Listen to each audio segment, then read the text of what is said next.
it was incredible. Got everything done except for the finish, but it's pretty damn hard to finish Chito Vera. He's kind enough to join us right now, the reigning defending UFC bantamweight champion, back in the sprinter. Hello, Sean. How are you? Sorry, it got really deep there with DP right at the end, so I'm sorry for keeping you waiting, but appreciate the time and congratulations on the win. No worries, Ariel. That's some real shit you guys were talking about. And I saw you were drinking a Celsius. What the fuck is up with that? Drink a Rise, buddy. What are we doing here? They sent it and they set it up. They set up the interview and he was rocked out. So, you know. What do you mean you can't text Dustin Poirier and say, brother, can you come on? No. You got to go through that? No. I actually can text them. I can't, but they were kind enough to facilitate. But, you know, I'm neutral. I have love for everyone. So, yeah. And I love you. And thank you for that, by the way. I texted you and Imran about that. The cotton candy's nice. Isn't it? Thank you. Thank you. Appreciate it. Where are you going, by the way? I see the car moving. Yeah, I just had to run some errands, go drop off Danny. She has to pick up her car. I just got some shit I got to do today. And so we're just doing that. Back to normal life. When you hear Dustin talking about that stuff, is that you are so young and just on a rocket ship? Can you relate to any of that, or is that all those emotions are those foreign to you? I might have lost him. Never hard for me to. Am I here? No, you froze up on us. Uncle Ariel, you there, brother? Okay. Am I good now? Now you're getting a little bit better, but it's still a little bit choppy. Shoot. Now, maybe now getting a little bit better. Oh no, not good, not good. I can see you and hear you, brother. Sorry. You can see me fine? Okay, now maybe we're getting better. We fight through it. We fight through it like a fight. I can see you fine, hear you fine. Well, I'll restart. Yeah, I know I've never lost, so it's hard for me to relate, but I will say this. Winning feels pretty good, but I bet losing is just 10 times worse than winning is good. Okay. Yeah, I can understand that. And so speaking of which, so you go in there against a guy who there's a history with. I know there's maybe some bad blood and whatnot. Is this the most gratifying win of your career? Maybe even more so than the Aljo win, which was the one which made you become champion? Yeah, it felt good. You know, I was a favorite. Obviously, going into this fight, I was a massive underdog going into the Aljo fight. The worst matchup in the division for me. There's 0% chance I win. Then I go out there and knock him out in the second round. So that one probably felt better. You know, beating Chito, you know, it was nice just considering how the first one played out. But it's like, you know, Aljo was a difficult fight. Chito, I felt like was obviously a hard fight, 5-5s, but I just, you know, I knew I was going to go out there and piece him up. It was just a matter of time. But yeah, they both felt good. Now that the rivalry is kind of over, at least for now, with Chito, can you talk about the first fight? Like, how much did it bother you that, you know, that's a win for him when you said afterwards, you know, no one in the world that looks at that as a win. They officially overturned it. Sugar State Athletic Commission officially, legally overturned it. If anyone looks at that as a win, you know, they're delusional. So that wasn't part of the motivation here to right the wrong, to show people that you're not on the same level? You know, it was there, obviously. It's like that one. I've never lost and felt like I lost where it was like depressing, because when that first fight I fought Chito and that happened the way it happened, it was a fluke in my mind that it was like, I knew I was better than him. I knew I was. I just had to, eventually someday I'd prove it. So I never let that fight bother me ever. So, you know, I obviously got to go out there and prove it. 50-44 at one point just for one of the judges. So, you know, but felt good.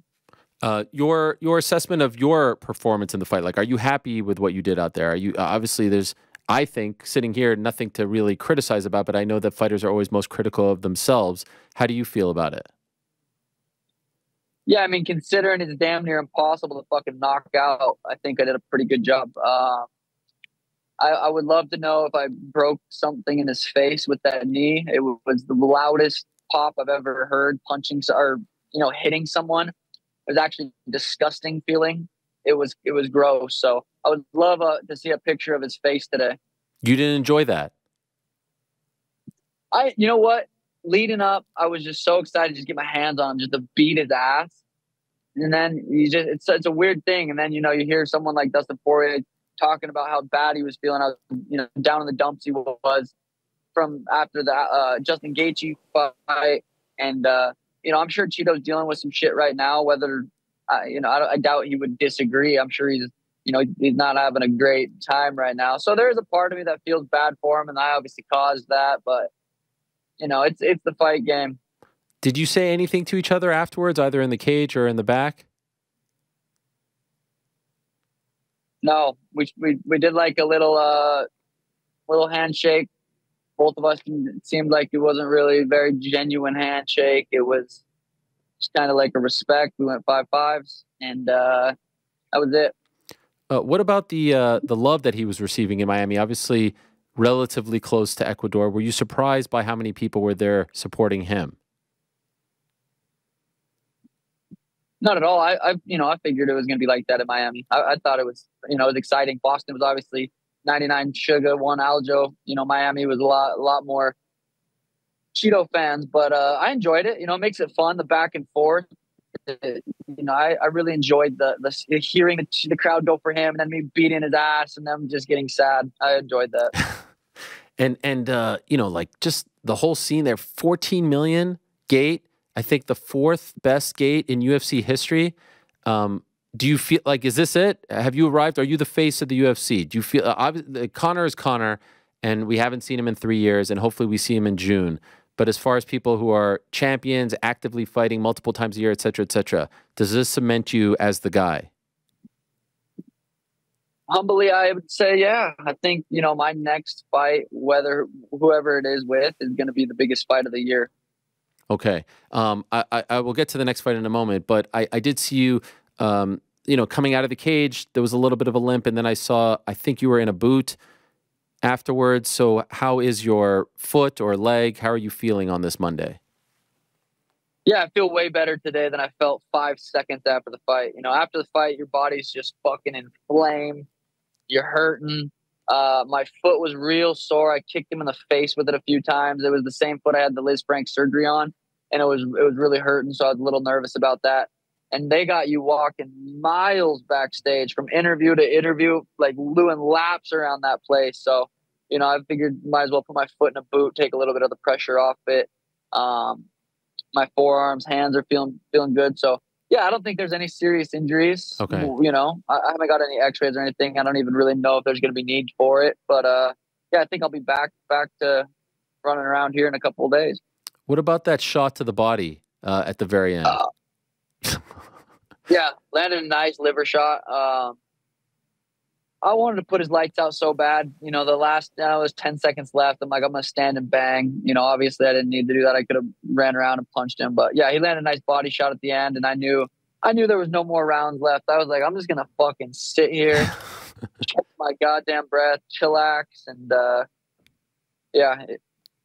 If that would have happened like a minute into the 5th round or 2nd round, 3rd round, would it have been problematic? It wouldn't have been ideal. I would have been able to gut it out and finish the fight out. It wasn't a fight ender. Okay. Was that the biggest shot he landed on you, would you say? Yeah. Nothing else, right? It didn't seem like there was too much that threw you off or hurt you considerably? No, it didn't really. I mean, I watched the fight 3 times now, and I've slowed down certain spots where it kind of looks like I got rocked-ish, but I feel like I've rolled with a lot of the punches, a lot of the stuff. That nothing really rocked me. Do you feel like now you are, and you probably don't care, but do you feel like you are getting more respect now in that, the Jan fight they said was super close and some thought he won. The Aljo fight, they're like, 2 months, he didn't have enough time to prepare. This one, it feels like you're getting your flowers. Do you feel that way as well? Yeah, I think so. I mean, I think we could all agree Chito got gifted that title shot. It was, I asked for it. I believe I deserved to be able to ask for it after performing and doing what I did against Aljo. So, I asked for the Chito fight. I got the Chito fight, but he got gifted that. So I think I still got to go out there and prove to the haters, the doubters, that I can beat someone like Merab or Ilya or Corey or whoever's next. Your top choice, is it fair to say it's Ilya? I go back and forth, Ilya and Merab. This guy's acting like he's running the show. Like, no, you don't know. Well, you wait. You sit down and wait. Like, UFC is going to decide, buddy. This guy's acting like he gets the call. No, he wants me to fight Merab. Like, I have more title defenses. So he's talking out of his mouth a little bit too much. But at the end of the day, it's going to be what Uncle Dana, Uncle Hunter. It's going to be what they want. I'm open for whatever. Is there something about Ilya that makes you want to fight him? Because I remember when Volk was champ, you said you like Volk, you don't want to go up there, you have no interest in fighting him. What is it about Ilya that makes you want him? I don't know. There's just certain people that you kind of just want to fight. Ilya's that guy. He's also done a really good job. He's built. He's somewhat of a star. No, I would say he's a star. He's not a superstar, but he's close. And it takes two big names to make massive fights, and that's what I've been very vocal since I've been in the UFC. My goal is to be, get the massive fights. That's what I want, and that's kind of the reason behind that call out. Do you not feel like a Merab fight would be a massive fight? I feel like he's gotten a lot more popular now in the last 6 or so months. Do you feel like it wouldn't be as big? No, I definitely think a Merab fight would be pretty big. Yeah, he's on a 10-fight win streak. He was kind of known for being boring, and now he's popular from being boring. So it's kind of a weird way to get popular, but he did it, which is impressive. So I think that fight can be marketed well. 10-fight win streak. I knocked out his cousin, and it's all good. Have you seen his social media? It's actually been pretty entertaining as of late. Are you impressed by it? Yeah, no, he's doing a great job. He's really, he really is doing a good job. Can't deny that. Okay. Did you really not recognize him when he came up to you backstage? No, I did. I just thought that shit would be funny. It was pretty great. Did you feel like they were or him or Petr Yan? I saw that as well. Like, did you think that they were trying to make a scene to get the fight? As they should be. Yeah, 100%. I mean, that's how the fights happen. Unfortunately, we never saw Leon versus Jorge. What happened backstage and that would have been fucking sweet. But shit like that happens. People want to see it. What about Petr's performance? What did you think of his win over Song Yadong? Did you get to see it? I have not seen it. I didn't watch any of the fights in the back. So I did not actually get to see that fight. I heard it was very close though. Okay. When you're in the back, what? Like, I know the TVs are on and whatnot. Is that a thing that you just don't want to watch? Do you make a point not to watch? I lay in the back. Okay. Glasses on, dark room, meditate, follow my breath for hours. Wow. Really? Yeah. Minimal warm up? No, I'll warm up. I'll start moving around about an hour before. We got to get there so early, but about an hour before, I'll start really kind of moving my back, moving my body, getting some blood flow everywhere, and just kind of slowly progress to a warm up, do my warm up, and then I'm ready to rock. But yeah, we're there, 2.5, 3 hours before. MVP told us that you shared a locker room with him. What did you make of him? Just like his striking style, being close to him, being around him. What did you make of his vibe?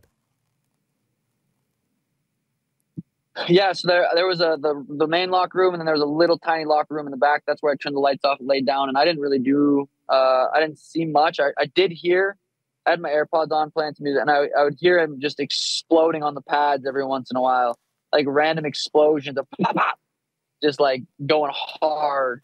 I was like, damn, this motherfucker's really warming up. But yeah, it was crazy being back there with him. He's got a crazy style. He was pretty loose, had a good flow. I only saw him when I would go pee. We're so hydrated that night. I had to pee so much, but that was the only time I kind of had any interactions with him is when I went to pee. Okay. The one thing I keep hearing about is your fight IQ. Wow, what a fight IQ. Do you feel like that's always been a thing and you're only getting credit for it now? Yeah, I think the fight IQ, it doesn't just come with, what's up, baby? He's coming. It doesn't just come with experience. It comes with experience and knowledge of the game. And I have a lot of fights. I had, 14 amateur MMA fights, 4 kickboxing. I had a lot of amateur experience. Obviously, I have like 20 pro fights. So been doing this for a long time, and I do think I have gained a lot of experience, and I have a good idea of energy, efficiency, and stuff like that. So yeah, I would say I have a pretty fucking high IQ of fighting. How'd you get the shorts done? Again, I think that was just, if I went out there and had a boring fight against Aljo and barely won and it just wasn't that exciting, I don't think that request gets granted. But, when you create magic like that and you ask for a little favor, things get done. Is that going to be the color here on out, or are you going to keep switching it up? I mean, I think pink just fit me right. I thought it was perfect. I felt like a video game character. He's coming, baby. I felt like a video game character, and I love the pink shorts. I would love to stick with that. Again, I don't know if the UFC is going to allow that. I don't see why not. I don't think you can go back from that. So, yeah, hopefully staying with that. I like a tie dye. Can we do a tie dye, or is that too? I think that would be awesome. No, I'll be decent. Okay. Pink. We're rocking with the pink. No disrespect to Boston, but it's not Miami. How was the after party? I actually have a friend named Jake who somehow stumbled into your after party. Said it was lit. I do believe. I believe the kids say. But how was it from your perspective? Yeah, the after party was cool. I didn't get out of the arena till like 3:30. It was obviously daylight savings switch, so like 2 a.m. It switched to 3 a.m. So I didn't get to the club till like 3:45, and we went to 11, the club in Miami. It's just so mind-blowing at 4 a.m. that people are just awake and just doing their thing. And it was pretty crazy. I had Russ perform. Shout out 11 to make that happen. And shout out to Russ for performing at the after party. Russ is one of my favorites. So it was really, really cool to just vibe out, celebrate with the team and just kind of hang out. The video of you in the hotel with Tim, is that after the fight? Yeah. We got back to the hotel like 7 a.m. We rewatched the fight. I was like, yo, let's make a funny video. Let's hit some hits. Did you go to the club wearing your fight gear? I went straight to the club after all the interviews and stuff. Had blood all over me. Rocking my pink shorts. I didn't want to go to go shower up, get dressed up, and then go to the club. Then it's fucking 5 a.m. So I just wanted to go there, vibe out for a bit, and then head back. Did you not feel like sort of sticky and gross? Oh no, I felt a little sticky and gross, Ariel.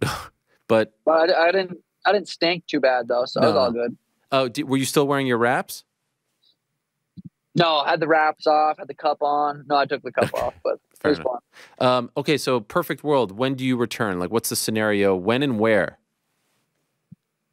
Headline in the Sphere in Vegas. Let's do it. Okay, even though that's a Mexican Independence Day weekend card. Oh, yes. On, I'm sorry. We did this last time. I'm sorry. Yes, we did that. Sorry. So you versus Merab headlining Mexican Independence Day. I mean, I think that makes sense. I don't think anybody would, argue against that. I think that would be legendary. I know Connor's talked about potentially going on that card, potential International Fight Week. So, out of respect for him still being the best and the biggest in the business, I'll take wherever I can get. But, yeah, I think that'd be interesting. Okay. And did you say this to the UFC brass when you were there? Do you know if they're interested at all? I talked to Hunter Dana briefly backstage real quick, but I didn't really, haven't had a conversation with them. I feel like they'll call me, sometime this week. Okay. It's amazing to see, man. And I'll let you go after this. Like, I just feel in a way, Boston was one thing, but like, there's something different now. I feel like the first title defense out of the way, as dominant as it was. Do you feel it? Do you sense it as well? I feel like if this was like a video game, you're now at a different level. You're in a different stratosphere. Do you sense that as well? Yeah, I mean, I feel like it's just a slow progression of becoming, the biggest in the sport, biggest in combat sports, and it's been a beautiful journey. But yeah, Boston still, it was a little bit smaller venue, but that place was electric that night. Boston is still a very magical moment. Miami was insane, but Boston was legendary and magical. Baby, we're almost there. But hello. My little princess. Is she getting the AirPods in? Is she getting restless? she just woke up from a nap, and we dropped Danny off at her car, so she's waking up, so saying, "Where's mommy?" But she's good. She's good. But yeah, no, I feel like we're on our way to becoming what I've said I'm gonna become. 7, 8 years ago. Yeah, it's amazing. Last thing I have to ask, because he was in my studio talking about you, Ryan Garcia. What do you make of everything that's happened? A lot has happened since he was in the studio, and is that something you are really going to try to explore? Again, I just think mentally that kid is not where he needs to be. We'll see how he looks against Devin Haney and kind of go from there. I feel like an MMA fight is just so unrealistic. There's 0% chance he would ever even make it to that fight.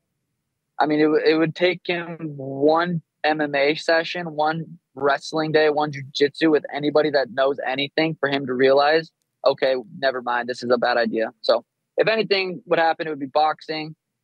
I mean, I don't really know. I don't even know if I want a build up of that kind of fight with where his head's at right now. Just because it would be massive. Might not be might not be it. But there's big fights still up there. There's come here, Peachy. Floyd's still kicking. You know what I'm saying? Floyd's still running around the boxing room. So I keep going out there and doing what I'm doing. There's no, I might just skip Ryan. I might skip Gervonta and go straight to the big dog. I love it. All right. For now, enjoy your time at home. Thank you as always for coming on. Appreciate it, Sean.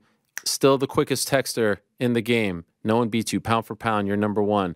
Long may that continue, and long may your reign continue. Congrats on the W in an unbelievable masterclass. It was really something to watch. So much love and respect, and looking forward to the next one. Thank you, Uncle Ariel. Have a good one, brother. Peace out, my man. There he is, Sean O'Malley. Thanks for watching. We appreciate it very much. Hey, if you like this video, give us the old thumbs up. Subscribe as well. You could get many more of these videos on the channel, so please do that. We would love you forever if you did so.